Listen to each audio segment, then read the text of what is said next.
Alright everyone, today we're gonna show you how to make some delicious chicken satay with peanut sauce. We begin with a clove of garlic, which we first peel and then cut to very fine pieces. Now we need a similar sized piece of ginger. We cut off the skin of the ginger and then cut it also to very fine pieces.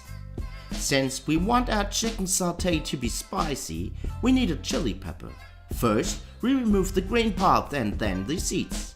After doing that, we cut the chili to a similar size as the garlic and the ginger. After that, we take a half kilo of chicken fillet and cut some small cubes. After giving the chicken meat to our blend of spice, we add 2 tablespoons of soy sauce.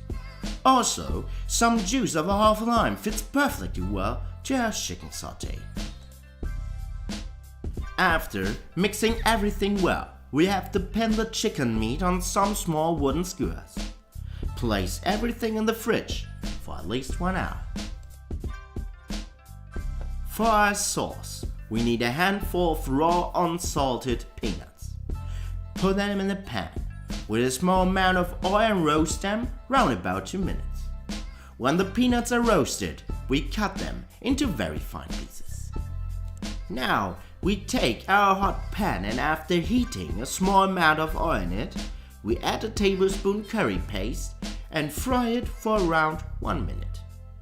We mix our peanut pieces under that and fill everything up with 100 milliliters of chicken or vegetable broth and 200 milliliters coconut cream.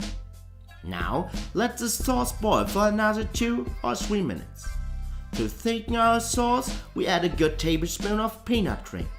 Boil everything now until your sauce has a consistency you are satisfied with. Try your sauce and decide yourself if it needs some salt or anything else. In the final step, we take a big pan with some oil and fry our chicken satay in it. Fry our sautés for around 4 till 5 minutes until they have a tasty color. We also want to show you how to present this finger food in a very appetizing way. First, give some of the sauce in the middle of your plate. This should look a bit gaudy. Now place your chicken satay on the sauce and sprinkle some roasted white and black sesame seeds over the dish and highlight everything with some color. For this, use some cheese and small pieces of red chili pepper and finish your plating with some small branch of cheeto cress. Your finger food can be served now.